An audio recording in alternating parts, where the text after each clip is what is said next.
Look out. It's the last episode of Village Vice before game day in Baton Rouge. Yes, sir. Little rain in this area got us feeling all like it's fall, and Baton Rouge is just hot and sticky because that's how it is over there. Right. It's like that. I think it's that way all the time. I think on January 1st, it's just hot and sticky.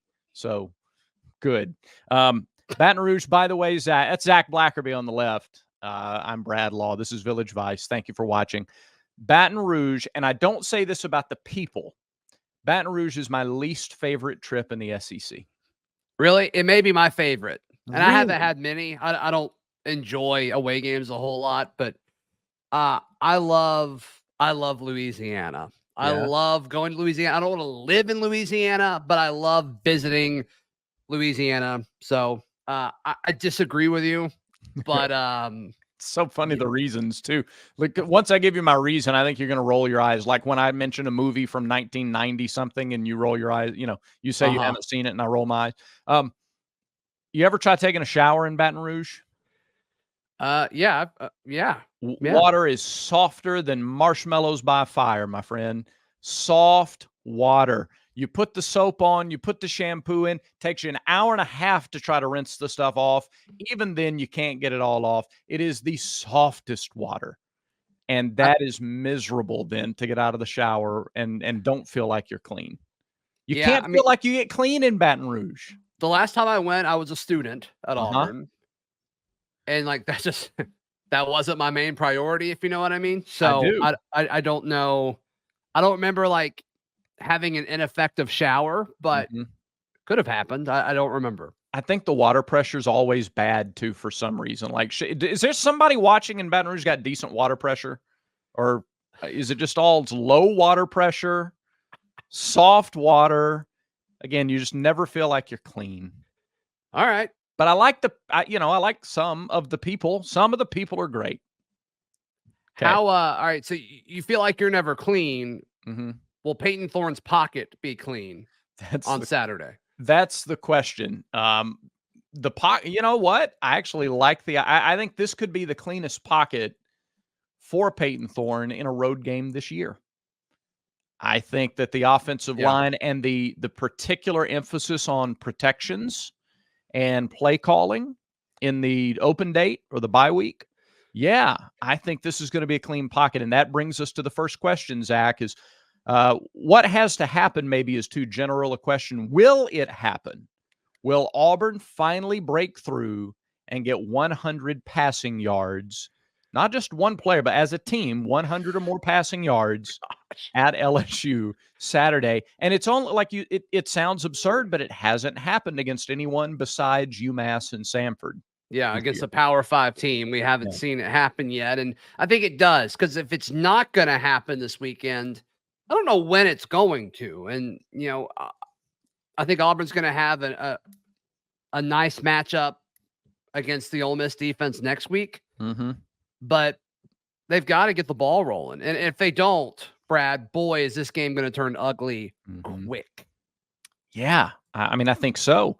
Your numbers from those Power 5 games, 94 passing yards at Cal, and a lot of that was on the last drive. Yeah. 56 at Texas A&M. Buzz, your girlfriend, woof. 88 against Georgia. That's a Home Alone reference, by the way, Zach. Did you get that at least? I've seen Home Alone, but I didn't get the reference. Okay. No. Okay. Soft water in Baton Rouge, though. Soft water in Baton Rouge.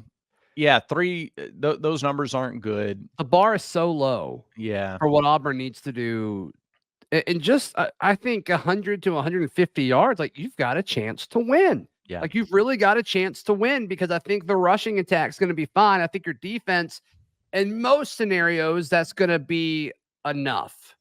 Will it be enough this Saturday? I don't know. LSU's offense is a juggernaut. They're returning home after 2 kind of tough road trips. I mean, we'll see what that looks like and how this team and how the fan base responds. It's at night. I don't think that helps Auburn. But if Payton Thorne can go out and just have some sort of threat with his arm, I think it frees up everything. I saw a comment on yesterday's show from an LSU fan asking why Coy Moore, well, that's hard to do. Coy Moore hadn't been more effective this year. Yeah. I do think he could play a big role in this game Saturday, if for no other reason than injuries to some of the other guys. But to answer that question, and we appreciate you watching, we appreciate you asking the question in the comments. He was injured over the summer and was not full speed at the beginning of the year, missed the first couple of games of the season. And I think it's been tough for him to get back in that game rep consistency shape and to get back in the mix consistently, and would be big for this team if he would do that starting Saturday. Yeah, we're asked not to report on who's sitting out of practice when the media has access to these viewing windows throughout fall camp. And of course, we're going to follow those rules because we want to keep being invited back. But yeah, Coy Moore didn't participate. And in fact, in the first few weeks, he was kind of off to the side doing his own thing. So I imagine that was part of his rehab and getting back. And it seems like he's good to go now. I think that's why the timing of this coming out of a bye week, the wide receiver room, I guess, Brad, is probably the room that's going to have the most potential shakeup coming out of the bye week. Coy Moore could be a guy who benefits from that. Nick Mardner, similar situation. He got hurt towards the end of fall camp. We haven't really seen a whole lot of him. We saw him late against Georgia, which was still odd to me. But, he's a guy that could benefit from the timing of this bye week. Jair Shorter battled injuries throughout fall camp. He could benefit from the timing of this bye week. We may see a few of these guys kind of play bigger roles because they've got to change something in the wide receiver core. And because you got guys who are day-to-day, like Javarius Johnson may or may not play Saturday. Yeah. Malcolm Johnson Jr. is day-to-day. Sure. And they really like his speed and his ability to stretch the field. He hadn't done it consistently yet, but they like the potential. But if those two guys in particular aren't able to go, then it opens up guys like Omari Kelly and guys like Coy Moore. The importance of that passing number, right, and the importance of balance, because this has been a discussion throughout the week. Another comment on yesterday's show was how, the offense was better in November of last year because at least you could move the ball consistently, even if you weren't balanced. When we talk about balance, we're not talking about having to get 200 passing yards and 200 rushing yards. Balance isn't about the numbers being as close to even as possible. Balance means, you've run it on first and second down. Now it's 3rd and 4. The defense is going to load the box, give you one-on-ones in the passing game. Can you complete the pass? Can you make the play? Can you get a first down with a pass just as effectively with 4 or 5 yards to go as you could on a run with, 1, 2, 3 yards to go to pick up that first down? And that's as an offense, can you do either?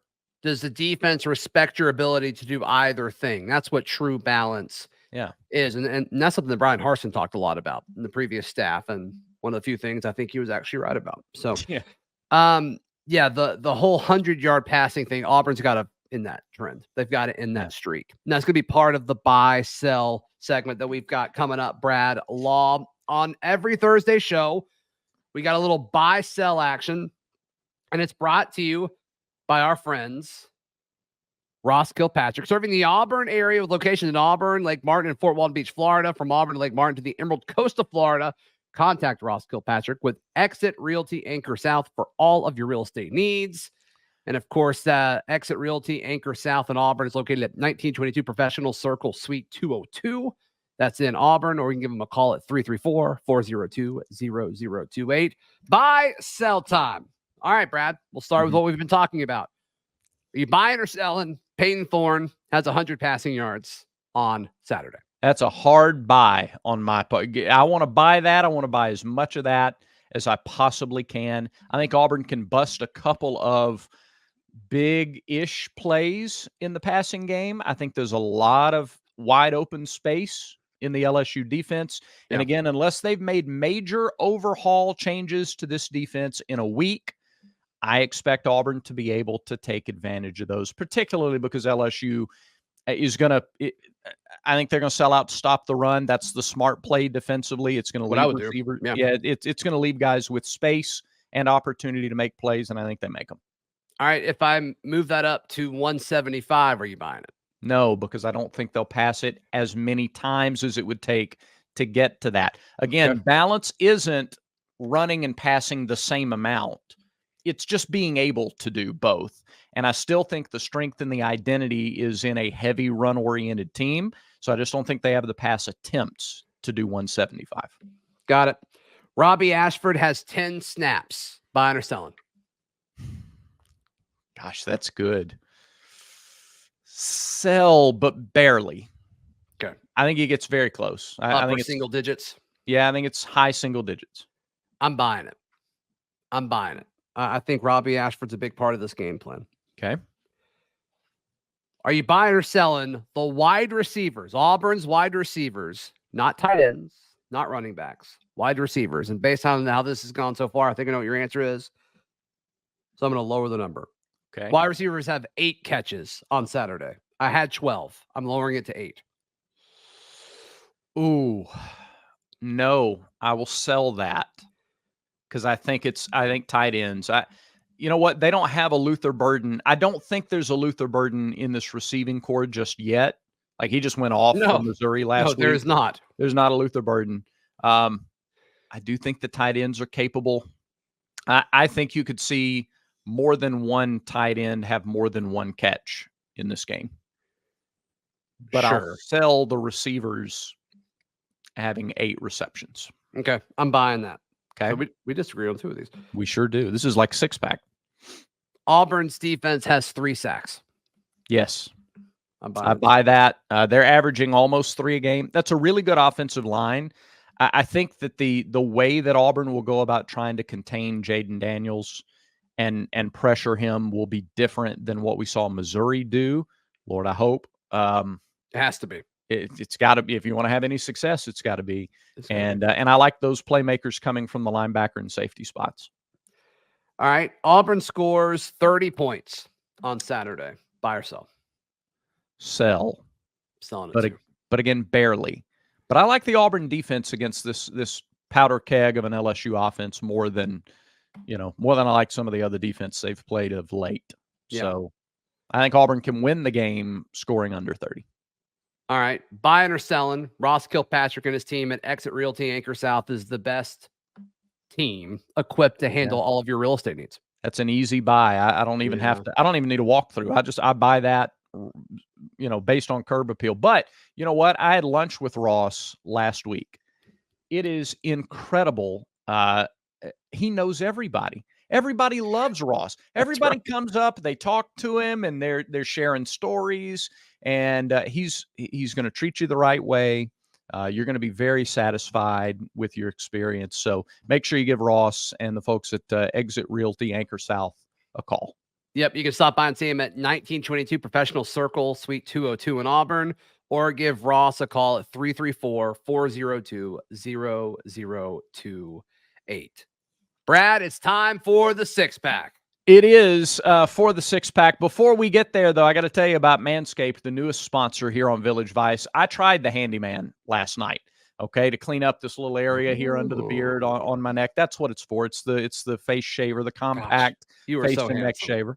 It could not have been easier to charge, use, and then clean afterwards. It's the first of many products from Manscaped that I'm going to use. Village Vice viewers, what do we call you? Vice Squad Villagers. You watching right now, you get a 20% discount plus free shipping when you go to manscaped.com. Use the promo code VICE. That's promo code VICE, V-I-C-E, at manscaped.com. Get a 20% discount and free shipping on the Handyman, the Beard Hedger, the Lawnmower 4.0, everything at Manscaped. You got it. The best in men's grooming.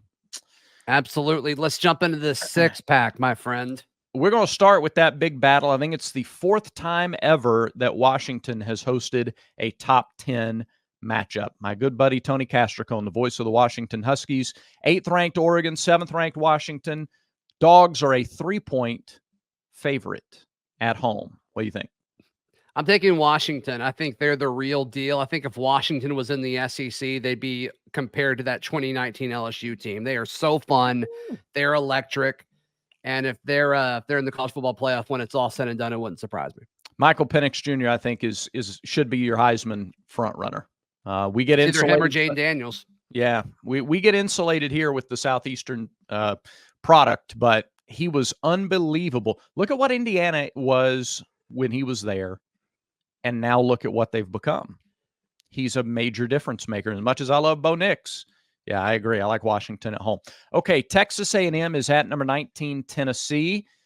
Is Tennessee going to do anything more than they've done already this year? Is Texas A&M going to bounce back? Vols are a 3-point favorite at home. Yeah, I was surprised when I saw that the Vols were favored. I'm taking Texas A&M here. Okay, you just don't think the consistency for Tennessee offensively is there? I just think Texas A&M's a better team. Yeah. I mean, when it's all said and done. And look, I mean, I'm higher on Texas A&M than most people are. I used to not be. When everybody was buying Texas A&M, I was selling. Now everybody's selling Texas A&M, and I'm buying. I think A&M's a good team. All right, we'll see about how poised they can be and bounce back from the loss last week. A lot of 3-point or less favorites at home. That tells you a lot of these are even matchups if they're played on neutral sites. 10th ranked USC had the triple overtime escape last week. They're at number 21 Notre Dame. It's the 4th straight really high pressure game for Notre Dame. They finally buckled last week. 2.5-point favorite at home for the Irish. Trojans are Irish. I'm going with Caleb Williams. Hopefully future Patriots quarterback Caleb Williams to win this one. What did you tell me yesterday about New England? We were all leaving the stadium after they got shellacked by the Saints, and everybody's chanting, Caleb Williams. Hope it happens.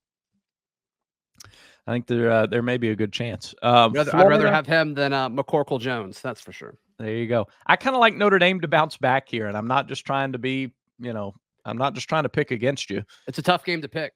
Yeah. There's no telling how they could go. I mean, Notre Dame's a good football team too. So I think it's a good pick, Brad.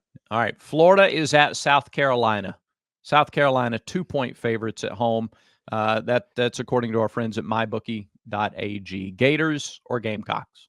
It's so tough. That's so tough. I'm going to go with South Carolina. I don't have a good reason why. I don't like either of these teams. I think they're both bad. I think they're both underachieving, but I'll go with the Gamecocks. Especially in this day where the main media drivers tell us that if you don't make the playoff, you have no reason to play in the season at all. Like the season is totally meaningless. Right. If you're not in playoff contention, there's a remarkable amount of apathy around this game. I like Florida to win it on the road, but I don't think either fan base is really excited about it. So, yeah, and look, these are both teams that want to play in a bowl game, and whoever wins this has a much better shot than the other one. Yeah, both were hoping for a lot more than that this year. Missouri is at Kentucky. Kentucky, a 2.5-point favorite. I like Kentucky here, Zach. I like them to bounce back in a big way. I do too, especially, with this edge that Stoops has started to have, which I'm a huge fan of. I think his team will kind of mimic that as well on the field. So give me the Wildcats. He didn't say anything wrong, by the way, earlier this week when he was talking. I'm fine with everything he said. Fine with everything he said. Yep, completely. Yeah, and people who had a problem with it were looking to construct a problem with it, because what he said is the same that most coaches are saying to their fan bases, privately or publicly. You can't ask for more honesty from coaches, and then when you get it, criticize them. 1,000%. Yeah, you can't have it both ways. All right, Auburn at LSU. LSU ranked number 22, and I thought they started out as a 2-touchdown favorite at the beginning of the week. The line is down to 11 from mybookie.ag. Auburn and LSU, I think you know how I'm going to go on this. I think I know how you're going to go, but lay it out for us just the same. I'm going with LSU. I think there are two likely scenarios, and we talked about this earlier in the week, Brad. I think one is LSU jumps on Auburn early and it's over quick, or it's going to be close, similar to Auburn and Georgia, where maybe it's tied or it's a 1-score game going into the fourth quarter, and then LSU just pops off in the fourth because Auburn's defense runs out of gas. I think those are the two most likely scenarios, and I think both of those scenarios include LSU also covering against Auburn. Gotcha. Again, I'm never going to pick Auburn to lose, so I like Auburn in the game. My reasons are similar to why I thought Auburn could beat Georgia, and that is I think they're going to come out and commit to running the ball, and I think they're going to have success. I think it's easy to commit to something that's working out for you, and I think they're going to be able to run the ball. I think Jarquez Hunter gets 20 carries or more, and I think he goes over 100 yards. LSU's defense has given up 5 yards per rush. If he's doing that, then it means Brian Battie is also going to do some big things. It means that Payton Thorne's going to have an opportunity to succeed in the running game. So will Robbie Ashford. I just think it's there. And I think this is the game that defense can put some pressure on LSU. And if you can get them to the fourth quarter, in a game where I've said this number all week long, you hold the ball for 37, 38 minutes in the game. Yeah. You're going to be the stronger team in the fourth quarter, and you can lean on them. And I think that's what you see. I think LSU is going to score. They're going to get some quick strike drives. They will put up points, but I think you can also get them to make some mistakes, not because Jaden Daniels isn't the best quarterback in the SEC, but you got to have those other 10 guys on offense doing the right thing at the same time too. And I think Auburn's defense can be disruptive, even on the road in that environment. And I think if you run the ball and play defense, those things travel. They still travel in the SEC, and I think they travel this weekend.